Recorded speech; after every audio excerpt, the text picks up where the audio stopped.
이번 시간에는 문학개념어 18강의 세 번째 파일이죠. 33번부터 시작해 보도록 하겠습니다. 자, 문제 자체는 되게 쉬워요. 서술자의 시점만 물어보는 거라. 그런데 그 시점과 더불어서 문학 작품의 대략적인 줄거리와 주제까지 해설해 드리고 있으니까 꼭 들으시길 부탁드립니다. 33번 문제 보도록 할게요. 자, 두파산이라는 작품인데 전에 본 적이 있습니다. 파산한 두 사람의 이야기. 해방 직후에 정내모친과 오김이라는 등장인물을 통해서 해방 직후의 혼란한 사회 모습을 사실적으로 보여주고 있는 소설이에요.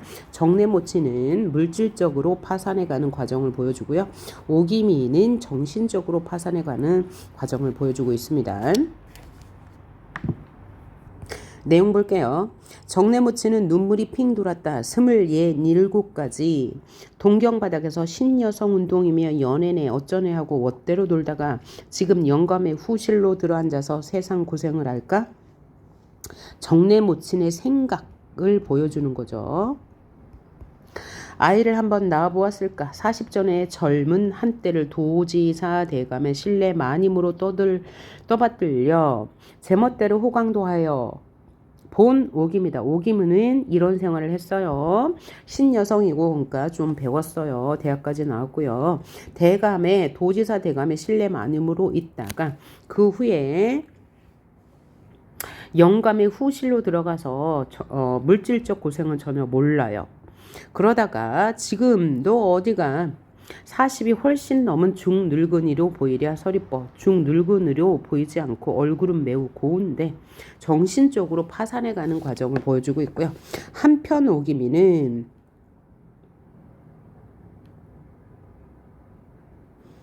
자, 여기서부터 여기까지는 정내모친의 생각이 아니고 뭐예요? 서술이네요. 서술자가 해설해주는 부분이었고요. 한편 오기미는 정내모친이 혼쭐이 나서 달아나는 꼴을 그가 보라는 듯이 곁눈으로 흘겨보고 입기를 셀룩하여 비웃으면서 그러니까 뭐예요?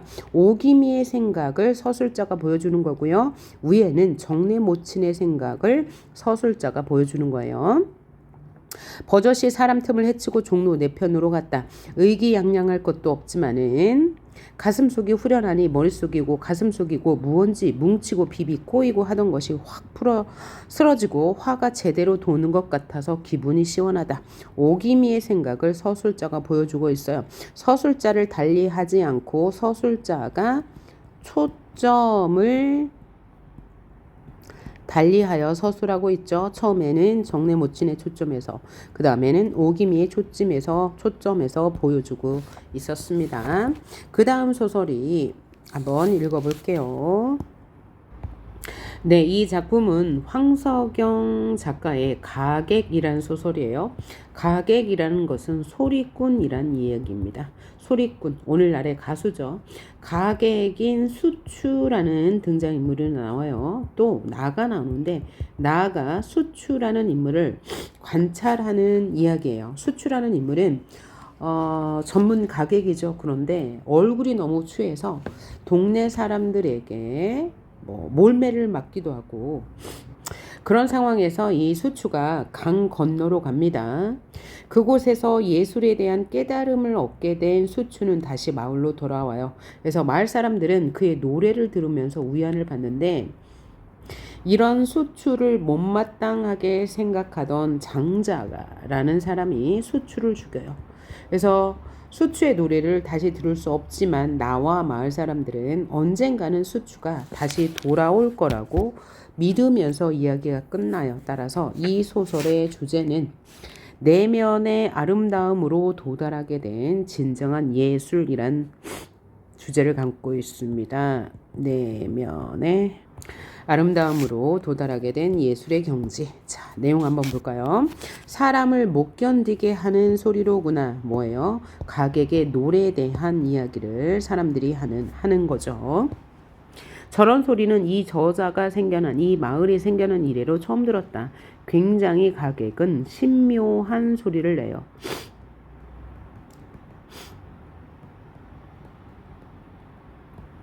한 곡조가 끝나자마자 마을 사람들은 제각기 허리춤을 끌고 돈을 내던진다. 가게의 소리에 돈을 던지고 있어요. 돈이 떨어지는 소리가 잦아질째 나는 새함과 선망으로 이를 악물었고 다음에는 저 신미한 소리로 돈을 벌게 하는 검은고를 박살내 버리고 싶었다. 하나 더 해라. 이번에는 더 긴 것을 해보아라. 사람들이 제각기 아우성을 치는데 가객은 고개를 가슴팍에 확 쳐박고 잠잠히 앉아 있었다. 그는 부직갱이처럼 막대기처럼 길고도 여인 손을 뻗쳐서 무릎 근처에 흩어진 돈을 긁어 모아서는 제자리 밑에다 쓸어 넣는 것이었다.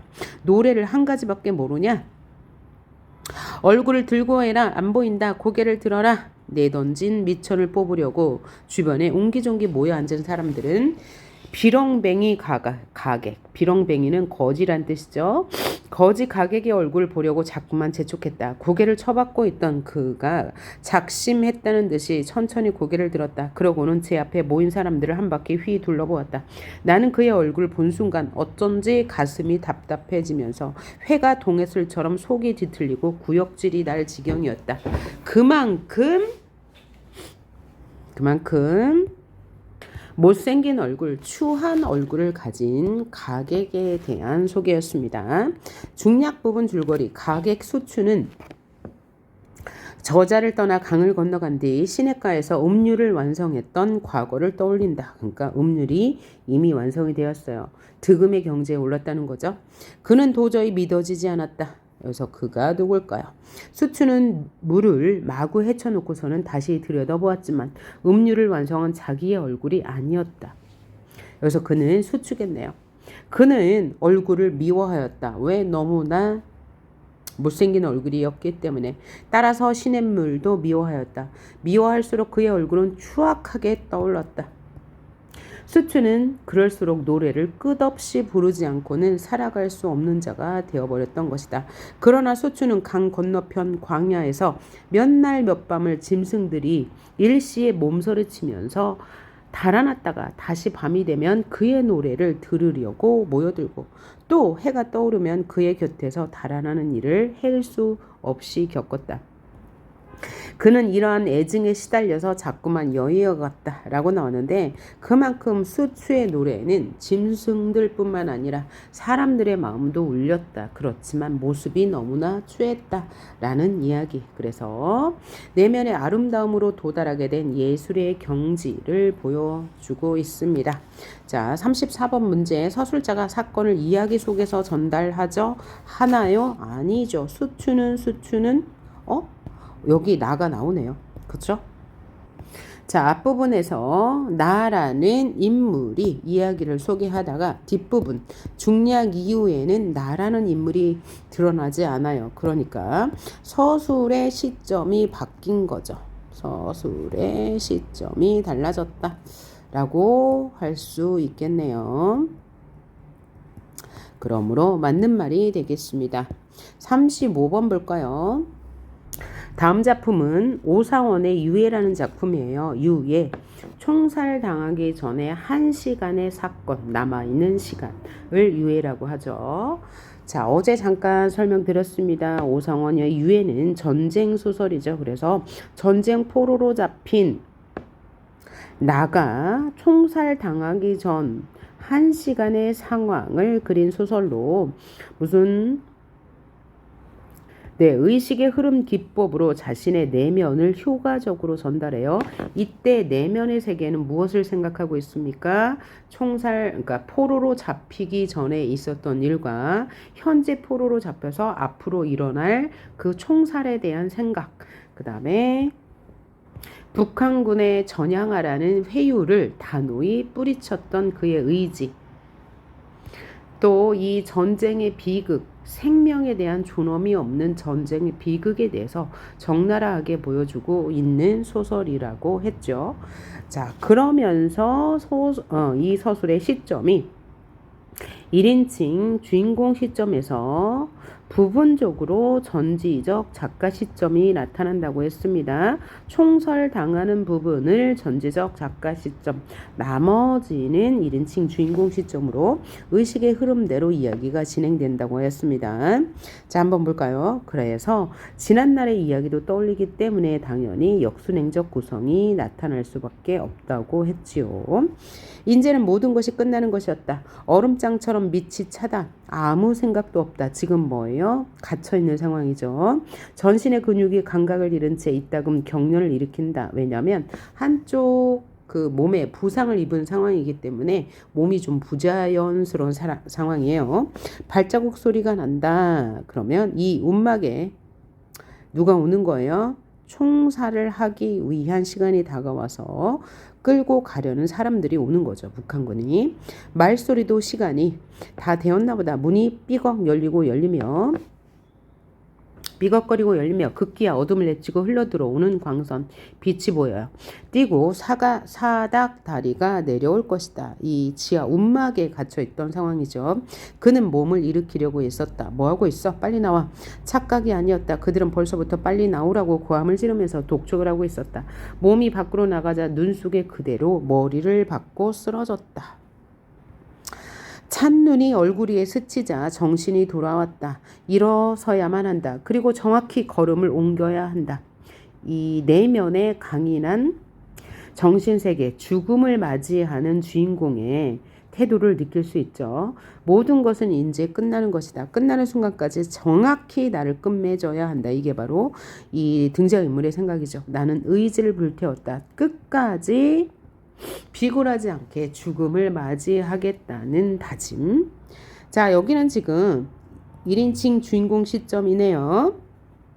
서술자가 이 이야기 안에서 자신의 내면을 지금 독백, 내적 독백, 내면을 보여주고 있습니다. 내적 독백, 내면의 생각을 보여주고 있어요. 그래서 여기까지 맞고요. 이야기 밖에서 전달하는 건 아직 나오지 않았습니다. 이 부분에는요. 다음 36번 볼까요? 소설가 구보시의 일일도 역시 의식의 흐름 기법으로 주인공의 내면 심리를 효과적으로 전달하고 있는데요. 구보는 이라고 나왔으니까 얘는 3인칭 전지적 작가 시점이면서 자신의 시선에서 초점화된 화자 구보의 눈으로 본 사람들의 이야기가 펼쳐지기 때문에 구보는 초점화된 화자라고 할 수 있어요. 내용 한번 봅시다.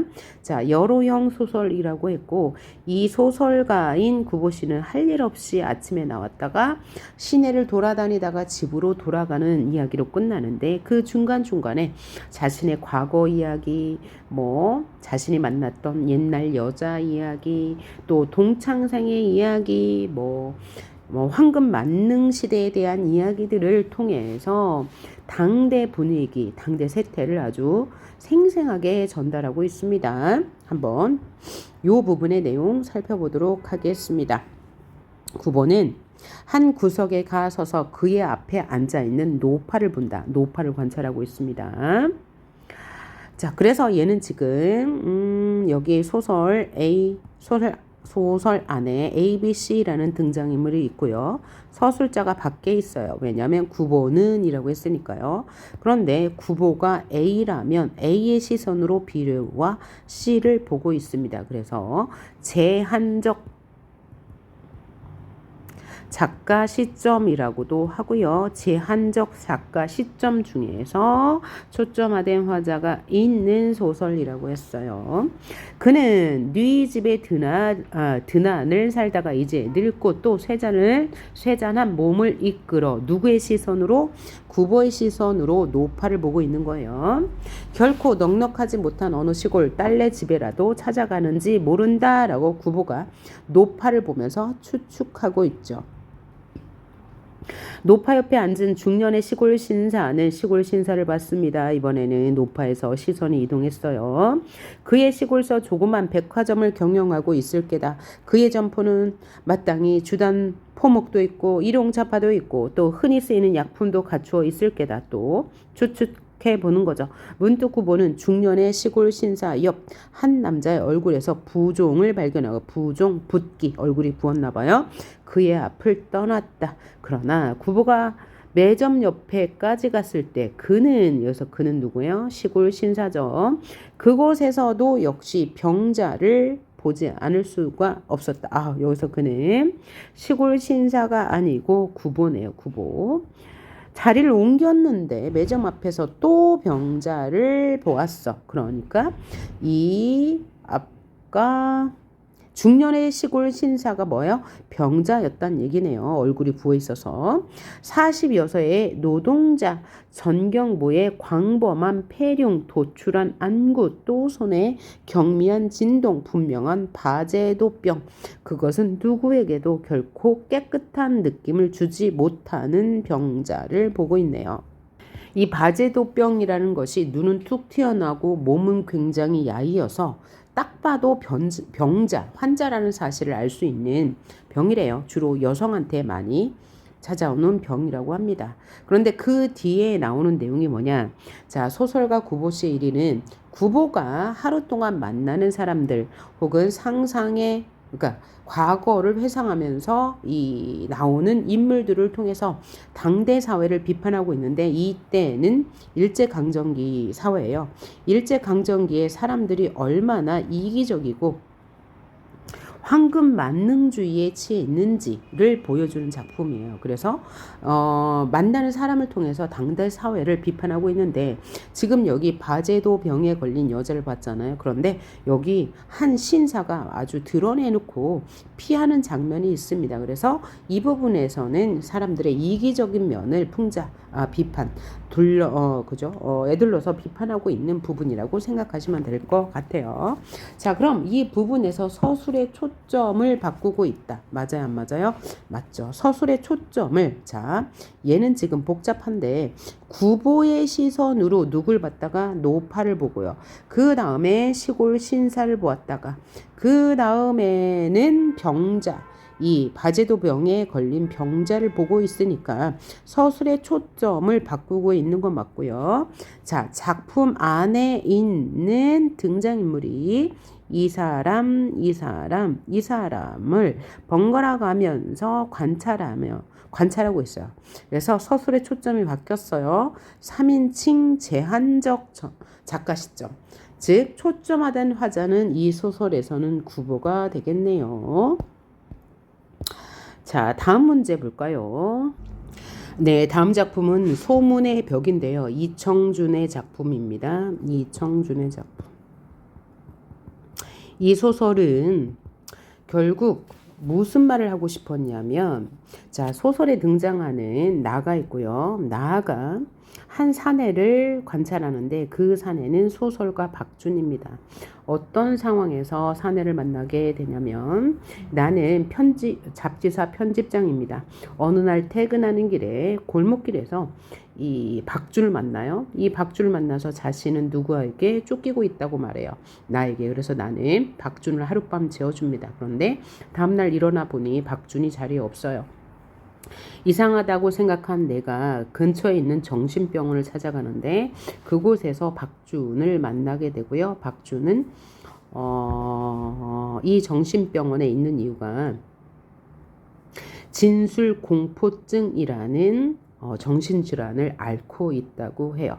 그래서 이 환자인데 알고 보니 이 박준이라는 사람은 유명한 소설가였습니다. 그래서 나가 그의 소설 3편을 읽는데 그의 소설 3편 중에서 한 편을 읽으면서 그가 두려워하는 실체가 전짓불임을 알게 됩니다. 자, 그래서 나와 의사는 김 박사가 전짓불을 놓고 이제 이야기를 하게 되는데 둘의 의견이 대립되게 돼요. 자, 의사는 진술 공포증이 생긴 원인이 전짓불이기 때문에 전짓불은 손전등이란 얘기예요. 이기 때문에 그것을 비추어서 그 사람이 그 공포로부터 탈피해야 한다고 말하고 또 나는 다른 생각을 보여요. 그러나 결국은 김 박사가 전직부를 박준에게 비추어서 박준이 도망가게 된다는 이야기거든요. 자, 그러면 이 작품을 통해서 그러면 작가가 말하고 싶은 바는 뭐냐면 자, 이 박준이라는 사람이 아주 어릴 적에 6.25 전쟁을 겪었어요. 이것에 대한 공포로 인해서 현재까지 어떤 공포를 느끼고 있는데 그 공포는 박준이 살고 있는 현재 상황과도 비슷합니다. 현재 상황이 1970년대인데요. 1970년대는 언론의 자유가 억압당하던 사회였어요. 그래서 본인이 쓰고 싶은 뭔가 이야기를 제대로 쓸 수 없는 상황이었거든요. 그래서 작가가 말하고자 하는 바는 이상을 추구하는 예술가, 작가죠. 와 왜곡된 현실, 하고 싶은 말을 할 수 없는 현실, 그런 억압으로부터의 갈등을 다루고 있어요. 그래서 해결책은 나와 있지 않습니다. 자, 그러면 그 중에서 일부, 이 부분은 뭐냐면 박준이 쓴 소설이 일부예요. 전직불이 나오는 그 사건이거든요. 어떻게 전개되나 한번 읽어보도록 합시다. 어렸을 때 겪은 일이지만 난 아주 기분 나쁜 기억을 한 가지 가지고 있다. 그러니까 이것은 내화에 해당하여 내화. 자, 이 소설은 액자식 구성으로 되어 있어요. 외화는 나가 박준을 우연히 만나 박준이 진술 공포증을 겪고 있는 이유에 대해서 파헤치다가 박준이 쓴 소설을 읽게 되는데 그 소설의 내용이 내화가 되는 거예요. 그러면 나는 왜 박준의 소설에 관심을 가졌을까요?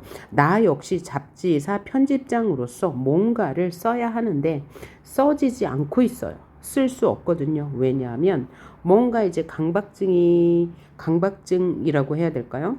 뭔가 쓰고 싶은 말을 쓰고 싶은데, 그죠? 자신이 하고자 하는 말을 이 독재 사회 속에서 쓸 수가 없습니다. 그래서 자신이 글을 쓸 수 없는 이유는 무엇일까라고 고민을 하다가 박준이 소설가임을 알게 되고 이 소설에 대해서 읽어보면서 진정으로 써야 할 게 무엇인지를 이제 고민하는 과정 중에 그 박준의 소설을 읽는 부분입니다. 그러니까 이 부분은 박준의 소설 중 일부의 내용인 거죠. 자, 어렸을 때 겪은 일이지만 난 아주 기분 나쁜 기억을 한 가지 가지고 있다. 6.25가 터지고 나서 우리 고향에는 한동안 우리 경찰대와 지방 공비가 뒤죽박죽으로 마을을 찾아드는 일이 있었다. 자, 전쟁 중에 한 마을이 있었는데 우리 경찰대, 그러니까 남쪽 군대, 그 다음에 지방 공비는 뭐냐면 북한군을 말해요. 북한군. 이 뒤죽박죽 마을을 찾아드는 일이 있었는데 어느 날 밤 경찰인지 공비인지 알 수 없는 사람들이 또 마을을 찾아들었다. 그리고 그 사람들 중에 한 사람이 우리 집까지 찾아들어와 어머니하고 내가 잠들고 있는 방문을 열어 젖혔다. 눈이 부시도록 밝은 전짓불을 얼굴에다 들이비추며 어머니들어 당신은 누구의 편이냐 묻는 것이다. 자, 당신은 공산주의예요? 민주주의예요? 라고 묻는 거죠. 하지만 어머니는 그때 얼른 대답을 할 수가 없었다. 전짓불 뒤에 가려진 사람이 경찰대 사람인지 공비인지를 구별할 수 없었기 때문이다. 왜냐하면 경찰대 편이에요 라고 말했을 때 만약에 그 상대가 지방 공비라면 가족의 목숨이 위험해지는 상황인 거죠. 그래서 대답을 잘못했다가는 지독한 복수를 당할 것이 뻔한 사실이었다. 절망적인 순간의 기억을 그리고 사람의 얼굴을 가려버린 전짓불에 대한 공포를 생생하게 간직하고 있었다. 그런데 나는 요즘 나의 소설 작업 중에도 가끔 그 비슷한 느낌을 경험하곤 한다. 그러니까 이 소설은 뭐냐면 박준이 쓴 것 중에 완성하지 못한 소설 중 일부예요. 내가 소설을 쓰고 있는 것이 마치 그 얼굴이 보이지 않는 전짓불 앞에서 일방적으로 나의 진술만을 하고 있는 것 같다는 말이다. 소설을 더 이상 지금 쓰고 있지 못하는 상태죠. 문학행위란 어떻게 보면 한 작가의 가장 성실한 자기 진술이라고 할 수 있다. 그런데 나는 지금 그 어떤 전짓불 아래서 나의 진술을 행하고 있는지 때때로 엄청난 공포감을 느낄 때가 많다. 왜요? 이때는 독재사회였기 때문이죠. 지금 당신 같은 질문을 받게 될 때가 바로 그렇다. 자, 이 소설은 전체적으로 보면 액자식 구성이고 이 부분은 내화에 해당하는 건데 이 내화는 자, 서술자 나가 있고요. 자신의 감정을 솔직하게 주관적으로 진술하고 있으니까 1인칭 주인공 시점일 거예요. 이 부분은. 그래서 인물의 행동을 객관적인 시점에서가 아니죠. 자, 그래서 얘는 틀린 말이 될 거예요. 소문의 벽이라는 소설이었습니다. 다음 볼 소설 미스터 방이에요. 위에서 보았던 소설입니다. 읽어볼게요. 1945년 8월 15일 역사적인 날. 이날도 신기루 장소 방산복은 신기루 장소가 뭐라고요? 구두 수선하는 사람. 종로의 공원 건너편 응달에 앉아서 구두징을 박으면서 해방의 날을 맞이했다. 그러나 산복은 감격할 줄도 기쁜 줄도 모르겠었다. 지나가는 행인이 서로 모르던 사람끼리면서 덥쑥 서로 껴안고 기뻐하고 눈물을 흘리고 하는 것이 삼복은 속을 모르겠고 차라리 쑥스러워 보이를 따름이다. 그래서 이 삼복의 방삼복의 마음을 서술자가 다 알려주니까 전지적 시점이겠네요. 몰려닿는 군중이 오히려 성가시고 만세소리가 귀가 아파 이맛살이 찌푸려질 지경이다. 그러니까 이 인물은 굉장히 이기적 인물입니다. 기회주의적 인물이에요. 자, 공동체 우리 민족이 지금 광복을 맞이한 상황인데 전혀 기쁘지 않습니다. 몰려다니고 만세를 부르고 하기에 미쳐 날뛰느라고 정신이 없어 손님이 없어 손님이 부쩍 줄었다. 그러니까 이 사람은 광복이 중요하지 않고 손님이 준 것이 중요한 사람입니다.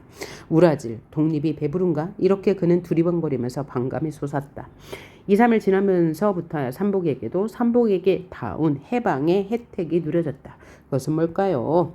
10전이나 15전에 박아주던 징을 50전을 받아도 눈을 부라니는 순사를 볼 수가 없었다. 아까 나왔던 거죠. 순사는 일제강점기 때의 경찰, 일본인 경찰이죠. 볼 수가 없어서 좋았어요. 자기 마음대로 가격을 올려받을 수 있으니까요.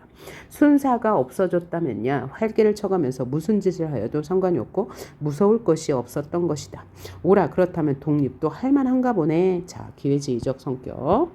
자, 삼복은 징 10개를 박아주고 5원을 받아 넣으면서 이렇게 속으로 중얼거리기까지 했다.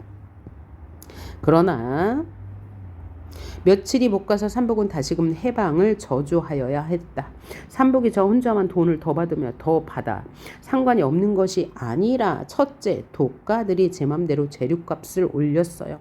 징, 가죽, 고무, 실 모두가 몇십 배씩 올랐어요. 그러니 신규류 장소는 손님한테 아무리 비싸게 받는 듯자 재료를 비싼 값으로 사야 하니 결국 도가만 살찌울 뿐이지. 도가는 뭐야? 중간상인. 소득은 전과 다를 것이 없었다. 이런 옌병을 그놈의 경제에겐 다 어디로 되졌어. 독립은 우러진다고 독립을 한다. 자, 석양 때 저녁 때 신기루 괴짝 어깨에 맨 채 홧김에 막걸리청으로 들어가 서너 사발 들이켜보는 그는 이렇게 개걸거렸다.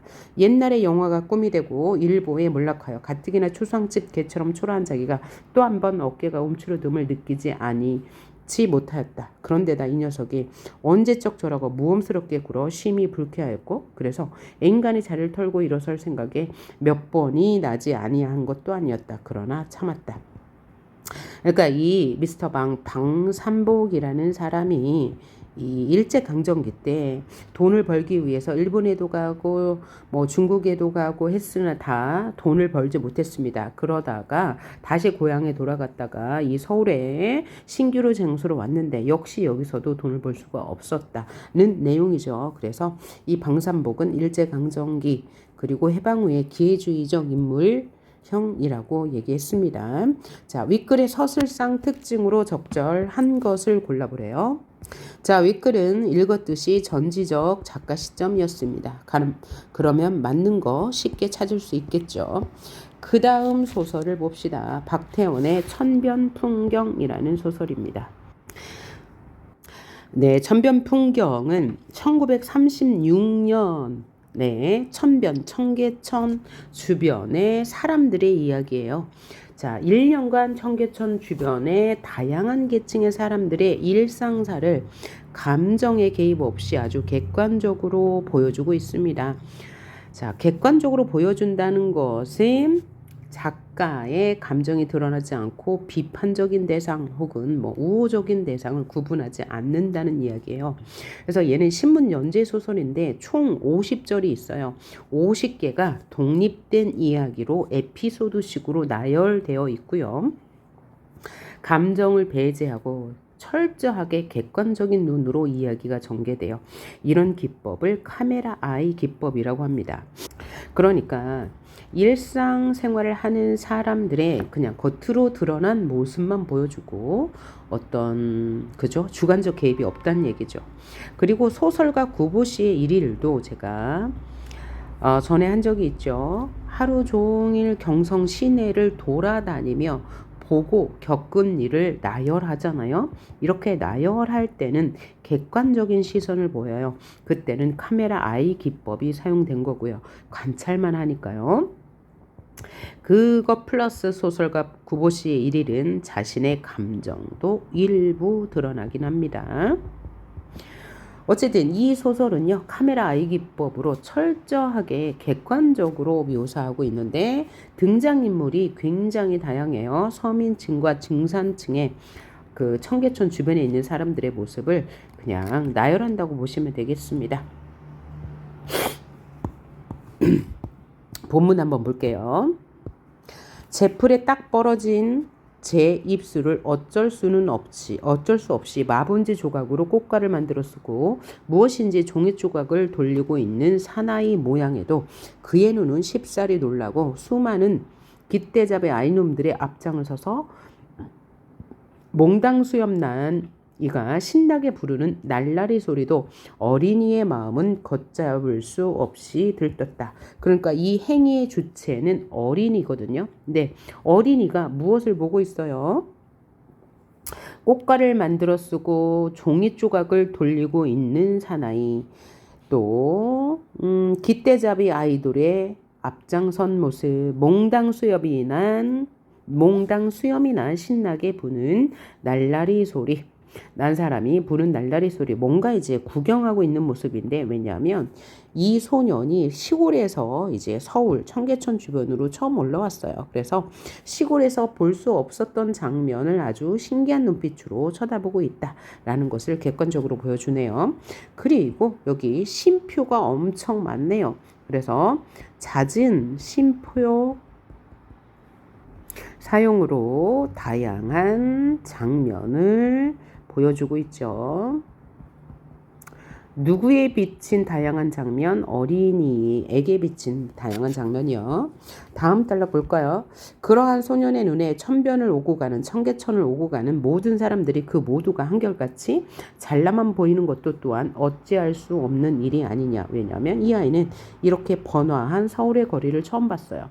이때 당시는 1936년입니다. 1936년부터 1937년까지 청계천 주변에 있는 사람들의 모습을 나열하고 있는 소설이니까요. 자, 인바네스 입은 민주사. 인바네스는 뭐냐면 일제강점기 때 망토처럼 생긴 제복을 말해요. 단추 큰 거 달리고. 민주사래요. 민주사니까 주사라는 게 직급이고요. 성은 민씨라는 얘기예요. 뭔가 좀 직급이 있는 사람인가 보다라고 생각하면 되겠죠. 중산모를 쓴 포목전 아주머니. 자, 중산모가 뭐예요? 그러니까 모자를 쓴 아주머니. 포목은 뭐예요? 원단을 파는 원단 주인이죠. 인력거 위에 날아갈 듯이 앉아 있는 지옥이. 그러한 모든 사람은 잃을 것도 없거니와 다리 밑에 모여서들 짓걸대고 툭 치고 아무렇게나 거저고 위에서 뒹굴고 그러는 깍정이 떼들은 어린 아이들이겠죠. 놀고 있는 아이들도. 이곳이 결코 시골이 아니라 서울일진데 그것들은 그만큼 행복일 수 있지 않느냐. 누구의 마음이에요? 이 어린이의 마음을 작가가 지금 보여주고 있는 거죠. 더구나 소녀는 줄창 이곳에만 있어 오직 이곳 풍경만 사랑하지 않아도 좋을 것이다. 왜? 서울에 올라왔으니까 여기만 있을 필요는 없죠. 다른 곳에도 갈 수 있다는 얘기예요. 암만 좋은 구경이라도 밤낮 본다면 물리고 만다. 이것이 이 아이 소년의 생각인데 그렇죠? 이런 생각을 하고 있네요. 그러나 이제 창수는 이 소년이 창수였어요. 화신상도 가볼 수 있고 화신상은 뭐냐면 오늘날의 신세계 백화점이에요. 저기 명동에 있는 신세계 백화점을 옛날에는 화신상회라고 했고요. 이 화신상회가 최초의 백화점입니다. 전차도 탈 수 있고 옳지 또 가만히 서만 있어도 3층 꼭대기 4층 꼭대기로 데려가주는 승강기 에스컬레이터라는 것이 있지 않나. 수길이 말을 들으면 머리가 아찔하게 현기증이 나더라지만 그것은 타는 법을 몰라서 그럴 것이다. 이제 어린이의 이 신나는 마음을 보여주고 있네요. 눈을 꼭 감고만 있으면 아무 상관이 없다. 창수는 말로만 들었지 정작 눈으로 볼 일이 없는 승강기라는 물건을 잠깐 머릿속에서나 아무렇게나 만들어 보느라 골몰이었으나 어느 틈엔가 제 곁에 서너 명의 아이들이 모여 선 것을 깨닫고 그들을 둘러보았다. 얘가 시골아이다. 시골아이야. 7, 8세나 그 밖에 더 안 되는 아이가 옆에 있는 아이들을 둘러보고 그렇게 말하니까 모두 고만고만한 또래에 딴 아이들이 그래 시골아이 시골아이 저마다 연방 고개를 끄덕이고 11~12살이나 그렇게 된 계집아이 등에 엎혀 있는 2~3살 난 갓난애조차 잘 안 돌아가는 혀끝을 놀려 시구라 시구라 하고 빤히 저를 쳐다보는 곳에 소녀는 그런 곳에도 쉽사리 붉어지는 제 얼굴을 아무렇게도 하는 수 없이 문득 등 뒤에서 요란스러이 울린 자전거 종소리에 그만 질겁을 하여 한 옆으로 허둥대며 비켜서는 꼴을 보고 그 결코 그렇게는 놀라운 일이 없는 서울 아이 하하하 하고 재미있는 듯 싶게 한바탕 웃었을 때 소녀는 기미까지 새빨개지고 마음속에 끝없는 모욕을 느끼지 않으면 안 됐다. 그러니까 창수라는 아이가 서울에 처음 올라와서 느끼는 이런 감정들을 보여주고요. 이 창수라는 아이가 자 약국집의 사환으로 취직하면서 점점 이제 서울 사람이 돼가면서 뭐 변화하겠죠. 이런 모습들을 다양하게 에피소드식으로 보여주는 소설입니다. 일단 3인칭이죠. 그리고 전지적 작가 시점이라는 거 눈치챘죠. 자 그러면 윗글의 서술상 특징으로 가장 적절한 것을 골라보래요. 1번 여러 인물의 내면을 서술하지 않았네요. 지금 누구요? 창수의 인물 심리만 알려줬어요. 쉼표를 활용한 긴 문장 2군데나 나왔네요. 여러 대상과 장면을 서술하고 있죠. 아까 확인했고요. 인물 간 대화를 통해 인물의 분열된 의식 아직 없습니다. 분열된 의식이라는 게 뭐냐면 자의식과 겉모습이 대립되는 거 주로 어디 나와요? 윤동주의 시에 나오죠. 자신이 만족스럽지 않을 때 느끼는 의식, 분열된 의식 여기는 없었고요. 과거와 현재의 대비 없고요. 그 다음에 빈번한 장면 전환이 없습니다. 그래서